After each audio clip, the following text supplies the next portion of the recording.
¿Qué hay? ¿Cómo seguimos? Muy buenas tardes, ¿todo bien? Seguro que sí, ¿no? Venga, va, con muchísimo ánimo y vamos para adelante.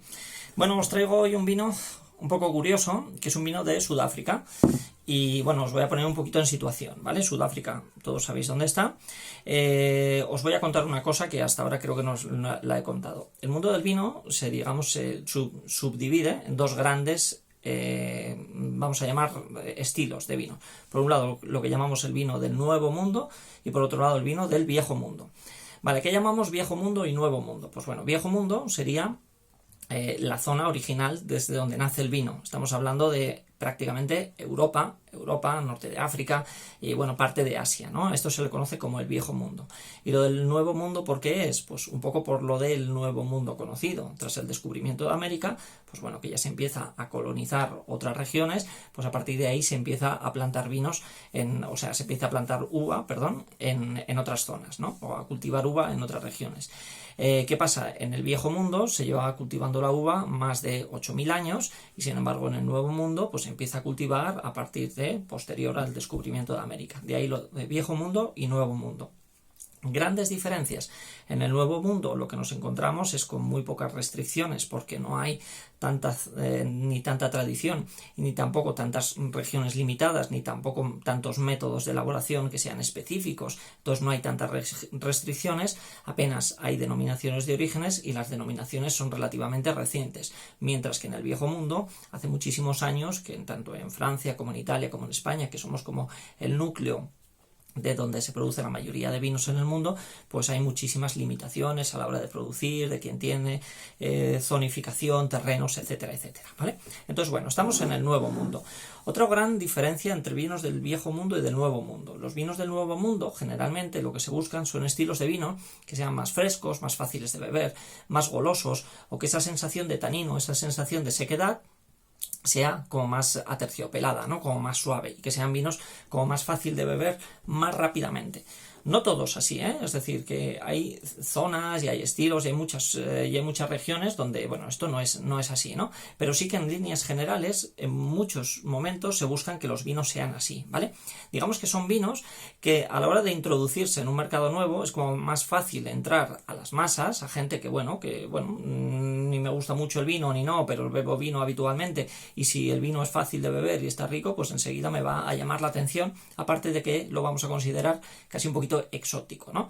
Y bueno, en muchos estilos de vinos del Nuevo Mundo nos podemos encontrar este estilo, ¿no? Vinos tintos tremendamente afrutados, tremendamente jugosos, con muchísima carga de esa fruta jugosa, fresca, fácil de beber, vinos con poca acidez, nada agresivos y vinos sobre todo muy redondos y muy casi dulces, ¿no? Con ese tanino que nosotros le llamamos casi dulce, ¿no?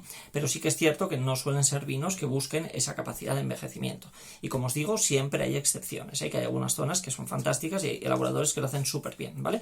Pero hay una gran cantidad de vinos que se elaboran así, ¿vale? Venga, Sudáfrica. Os enseño uno de mis mapas de estos caseros que tengo yo, que me hago. Pensar que estamos aquí, pues todo lo que es alrededor está rodeado por el océano, ¿vale?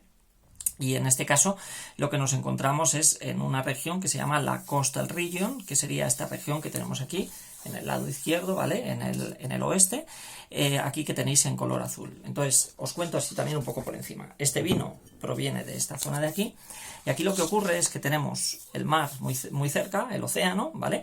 Con una corriente que es muy famosa, que es la corriente de Benguela. Esta corriente de Benguela lo que trae son agua muy fría que al mismo tiempo trae vientos fríos que lo que hace es hacer que este clima de aquí sea relativamente frío y húmedo. Por lo tanto nos podemos encontrar con vinos que pese a que tengan esa sensación de calidez y de tanino goloso, pues también va a tener frescura, ¿no? Y podemos encontrar casos perfectamente interesantes, ¿vale? A nivel general, Sudáfrica se divide como en 6 grandes regiones que al mismo tiempo se subdividen en distritos y esos distritos pueden al mismo tiempo contener lo que se llaman unidades geográficas, llamadas ward. Entonces nos podemos encontrar que esas ward están dentro de un distrito y al mismo tiempo dentro de una región, o incluso esas wards pueden estar independientes, es decir, serían solamente unidades geográficas específicas. Entonces, bueno, a nivel general, así hablando rápidamente de África, pues nos podemos encontrar esto, ¿vale? Bueno, este vino se llama Cappuccino Chinotage, ¿vale? Un nombre un poco, por un lado, difícil, pero por otro lado, tremendamente sencillo porque es un juego de palabras. Si quitamos esta de aquí, podemos leer cappuccino y aquí podemos leer pinotage, ¿vale? Pinotage, que también lo tenemos aquí abajo, es la variedad de uva. La Pinotage es una variedad que es un cruce de dos uvas que se creó en 1925 y son dos uvas, una es la Pinot Noir y otra variedad que se conoce en algunas zonas como Hermitage y que en Francia se conoce como Cinsault, en Cinsault escrito. Entonces, cuando se hace ese cruce, se creó esta variedad que es la Pinotage y el nombre viene de Pinot Noir más Hermitage, ¿vale? Entonces, teniendo una vez la variedad de uva, el Pinotage, pues luego por otro lado lo que nos están diciendo es cappuccino. Bueno, os cuento un poco cómo es este estilo. Este es un estilo que, como os digo, es uno de esos estilos muy oscuro, con mucho color, con mucha concentración y al mismo tiempo con ese tanino suave, goloso, aterciopelado, casi dulce. Y por otro lado, tiene como un tremendo olor de café, ¿vale?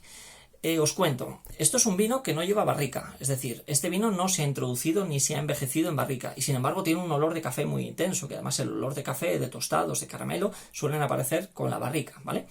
Y aquí en este caso, en ningún lugar nos dice que lleva barrica, pero sí que nos dice que lleva madera. Ostras, entonces además nos dice, y bien integrado oak. Lo que nos están hablando es de una barrica, o de una madera, perdón, una barrica, una madera de roble, oak es roble, y además dice que está bien integrado, ¿vale? Entonces, ¿cómo puede llevar esto? Madera sin haberlo introducido en barrica. Bueno, estos son lo que se llaman las chips. ¿Qué son las chips? Son virutas de madera, literalmente, trozos de madera, virutas, tablas, que se han introducido dentro del depósito durante la fermentación y también posteriormente en algunos casos. Esto significa que la madera, el sabor de la madera, va a pasar al vino sin necesidad de haberlo introducido en las barricas. ¿Esto es bueno o es malo? Bueno, es un estilo. Lo que sería malo es que ellos dijeran que esto lo han envejecido en barrica. En realidad no son barricas. Sí que lleva madera, pero no barricas. Entonces eso sí que sería malo, pero no lo dicen y sin embargo sí que dicen, esto lleva madera. ¿Cómo lleva madera? ¿De qué manera? Pues lo lleva en forma de chips. ¿Qué ocurre con las chips? Estas chips lo que hacen es aportar mucho sabor de la madera o mucho sabor de los sabores que puede aportar la madera, que son tostados, caramelos, café, en muchos casos. Cuando el tostado de la barrica es muy alto, aporta muchos tonos de café y cuando esa madera es además un roble americano, lo que hace es que esos tonos de caramelo, esos tonos de especias que llamamos dulces son más intensos en el vino, ¿no? Y este vino pues tiene muchísima de estas chips, ¿vale? Y además es que no lo ocultan y ellos lo que pretenden, es que además te dicen, mira, este es un vino que ¿qué es lo que te vas a encontrar? Te vas a encontrar con un tanino goloso, fresco, mucha fruta negra, que además la tiene, y por otro lado un sabor de café súper intenso. Y además te lo estamos diciendo, esto es como un cappuccino con pinotage, ¿no? Es un poco el juego de palabras y demás. Bueno, os enseño este vino un poco por la curiosidad, que me ha parecido como que tiene muchas cosas curiosas. No por su calidad, porque de hecho no me ha parecido un gran vino. O sea, me parece un vino correctito y ya está. Pero sí que es un vino que bueno, de todos se pueden aprender muchas cosas y esto es una de ellas. Algo muy común también en el Nuevo Mundo, encontrarnos tapones de rosca. Lo que hace es evitar muchos problemas que puede traer el corcho y además con vinos que se busca exportar a precios relativamente económicos y se pretende, bueno, no tienen ningún tipo de complejo frente a esto, ¿no? Quizá en Europa tenemos más complejos frente a un poco todo lo que es todo lo que hay detrás del mundo del vino, el abrir una botella, el utilizar el sacacorchos, el servicio, ¿no? Tenemos como un poco esa otra cultura de un poco de hacerlo todo como un poco más, digamos, ceremonial y en este caso, pues bueno, ellos lo que buscan es algo más sencillo, que la gente beba vino, que al final es un poco la clave de todo, que es lo que buscan todas las bodegas, que se beba vino, y bueno, de una manera un poco más desenfadada, y un vino que además te están diciendo, bueno, esto está hecho con chips, y no pasa nada, Bueno, una bodega que es Voland, que, bueno, creada en 1941, es decir, una bodega ya de bastante tradición, dentro de lo que es una zona que es relativamente nueva, porque aquí, pues bueno, las primeras plantaciones son de 1650, 1680 aproximadamente, que es cuando Sudáfrica recibe los primeros asentamientos de holandeses en la zona.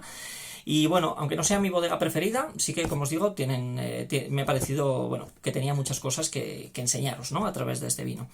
Si os apetece alguna otra bodega que realmente digáis, bueno, esto sí que es muy serio, os puedo hablar de varias, ¿eh? Hay una bodega que se llama Ludite, que es fantástica, Cannon Cup, hay una que se llama Southern Ride, que me gusta mucho también, Secateurs, que es una bodega que me gusta mucho, con uno de sus vinos que es Badenhorst, que me parece increíble, ¿no? Entonces hay varias bodegas, hay muchas más, os hablo de 3 o 4 que son interesantes, y bueno, nada, poca cosa más, o sea, contaros que esto lo tenía por aquí y me había parecido interesante, que os lo podía enseñar, porque además creo que es un vino que nos podía enseñar hoy muchas cosas.